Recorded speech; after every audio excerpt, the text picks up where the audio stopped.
시청자 여러분 안녕하십니까? VOA 뉴스투데이 시작합니다. 선박간 환적 등 북한의 불법 해상 활동을 감시하기 위한 다국적 군의 활동이 지난해부터 다시 활발해지고 있는 것으로 나타났습니다. 이달 초 관련 작전에 참여한 영국은 의심 선박을 확인하고 절차에 따라 보고했다고 밝혔는데 효과적인 제재 감시를 위해 경계와 감시를 넘어 적극적인 개입이 필요하다는 지적도 나옵니다. 첫 소식 박형주 기자가 취재했습니다.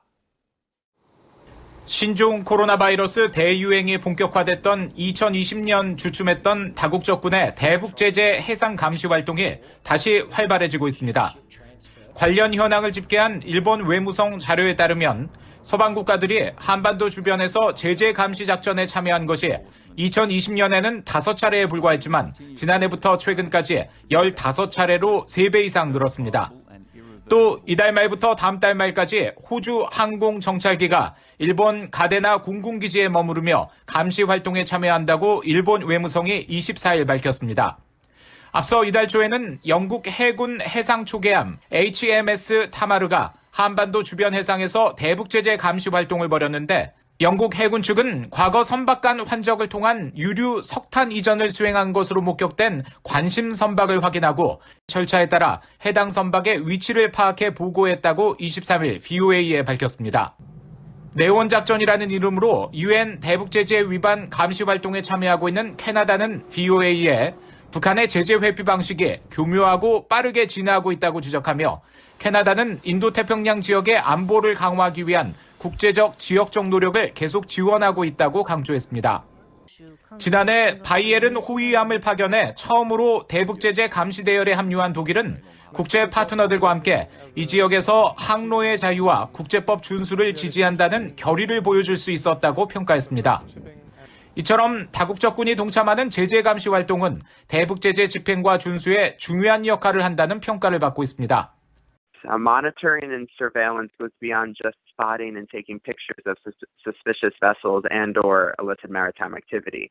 These joint initiatives also include information and intelligence sharing between participating countries, which is essential to strengthening the enforcement and compliance of sanctions protocols across various jurisdictions vulnerable to exploitation by North Korea.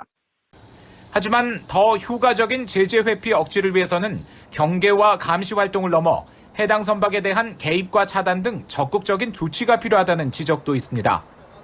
If monitoring and watching and reporting is insufficient in reducing the flow of illicit transfers, then one has to consider, or at least talk about, going to the next level, which would be interdiction and disruption upon the high seas. 워츠 전 위원은 유엔 안보리 등이 논의를 통해 제재 위반 선박에 대한 개입과 차단을 위한 합리적인 수준의 근거와 기준을 제공할 필요가 있다고 강조했습니다. 한편 영국 국방부 측은 관련 해상 감시 활동이 더욱 강화돼야 한다는 이 같은 지적에 대해 군을 투입한 이런 접근 방식은 외교와 정치적 문제를 지원하는 결과를 얻기 위한 것이라고 밝혔습니다. VOA 뉴스 박형주입니다. 러시아가 우크라이나에 대한 군사 공격을 전면 개시하자 미국 의회 공화당 의원들은 한 목소리로 북한과 같은 적국들도 주목하고 있다며 미국의 단호한 대응을 촉구했습니다. 한국계인 공화당의 영김 하원 의원은 24일 트위터를 통해 이번 사태는 중국과 이란, 북한도 지켜보고 있다면서 미국은 우크라이나에 대한 단합과 강력함, 지지에 흔들림이 없어야 한다고 강조했습니다. 공화당의 크리스 스튜어트 하원 의원도 트위터 글을 통해 중국과 이란, 북한은 악의적 의도를 갖고 지켜보고 있다면서 이들 적국은 비난받아 마땅한 러시아의 공격에 미국이 단호히 대응하는 것을 봐야 한다고 밝혔습니다.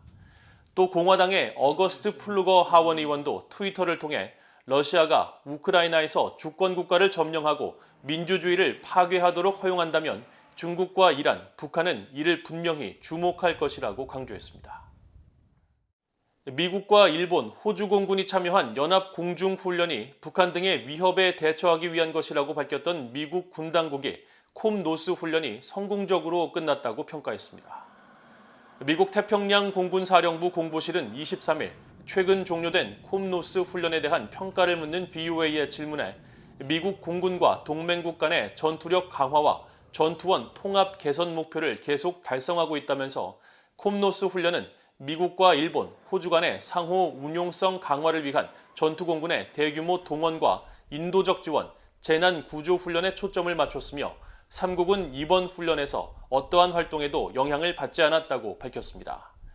앞서 태평양 공군사령부 공보실은 지난 2일 인도태평양 지역에서 실시한 3국 연합훈련이 북한 억지에 어떤 도움을 주고 있느냐는 VOA의 질문에 특정 국가를 대상으로 하지 않는다면서도 북한 등의 위협에 대처하기 위한 목적이라고 밝혔습니다.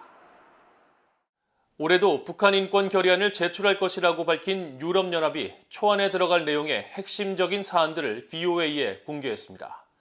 이번 결의안도 북한의 인권 유린 상황과 책임 규명에 집중할 것이고 북한 인권 개선은 유럽연합의 우선순위 가운데 하나라면서 북한 인권 결의안에 대한 국제사회의 폭넓은 지지를 촉구했는데 3년 연속 공동제안국에 참여하지 않은 한국이 이번에는 어떤 입장을 보일지 관심입니다.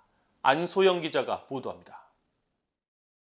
유럽연합 EU가 제49차 유엔 인권이사회에 제출할 북한 인권결의안 초안에 북한의 인권 유린에 대한 책임을 묻는 내용을 강조할 것이라고 밝혔습니다. 유럽연합 대변인은 24일 올해 제출될 북한 인권결의안 초안 내용에 대한 VOA의 질문에 결의안은 신종 코로나 바이러스 전염병 영향을 포함한 심각한 북한 내 인권과 인도주의 상황을 강조하고 책임 규명에 집중할 것이라고 밝혔습니다.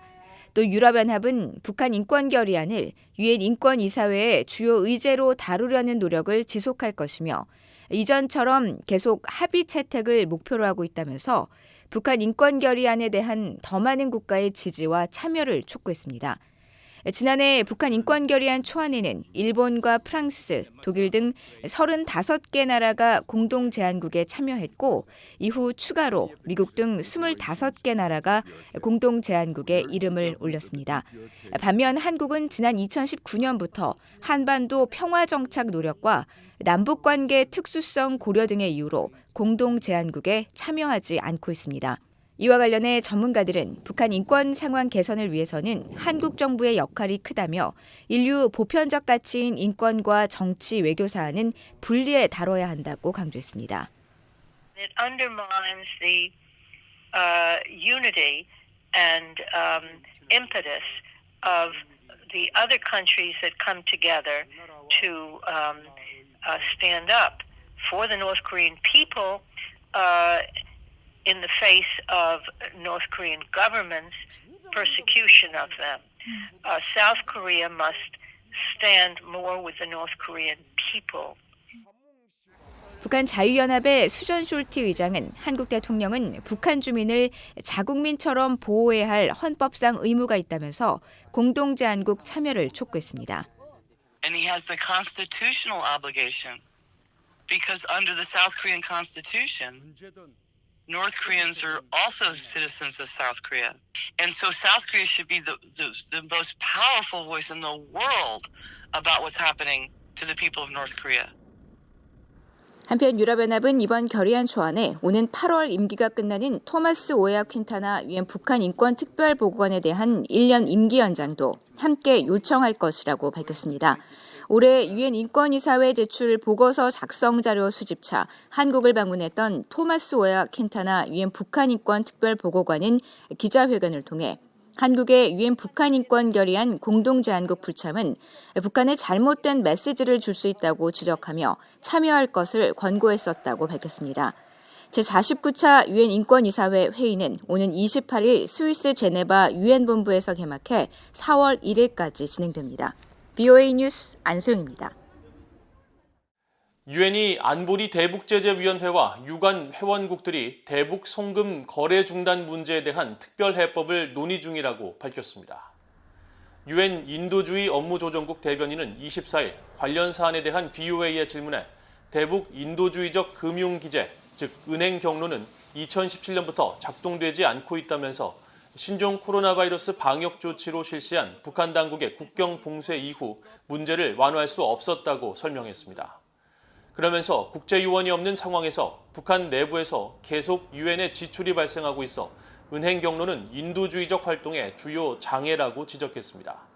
한편 익명을 요구한 비정부기구 관계자는 최근 VOA에 대북 인도주의 지원 활동의 가장 큰 걸림돌은 은행 경로 부재라면서 자신의 단체는 북한 내부에서 현금이 많이 필요하지 않아 큰 영향을 받지 않고 있지만 유엔 등 큰 단체들은 송금 문제가 매우 중요해 현재 대북 송금 경로가 없는 것은 사업 진행에 상당한 문제와 비효율성을 야기했다고 말했습니다.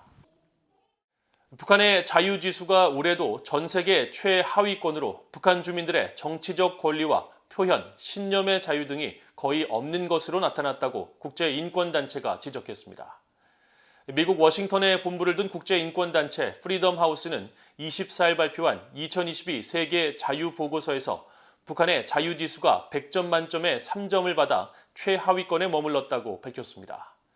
전체 조사 대상국 210개 국가 가운데 북한보다 점수가 낮은 나라는 1점을 받은 시리아와 티벳, 남수단을 비롯해 2점을 받은 투르크메니스탄뿐이며 북한은 선거와 다원주의, 정치 참여, 정부 기능 등을 평가한 정치적 권리에서는 0점을 기록했고 표현과 신념의 자유, 법과 제도의 자유와 권리를 평가하는 시민적 권리에서는 3점을 받는 데 그쳐 자유가 크게 탄압받는 최악의 국가로 분류됐습니다. 프리덤 하우스는 1973년부터 49년째 전 세계의 정치와 시민적 자유 실태를 조사해 이를 수치로 환산한 연례 보고서를 발표하고 있으며 북한은 지난해 같은 조사에서도 신종 코로나 바이러스 확산 방지를 핑계로 자국민에게 사살 명령을 내리고 국경을 봉쇄하는 등 자유를 극단적으로 억압하고 있다는 평가를 받으면서 100점 만점 중 3점을 받는 데 그쳐 최하위권에 머물렀습니다. 이상으로 VOA 뉴스투데이를 모두 마칩니다. 시청해주신 여러분 고맙습니다.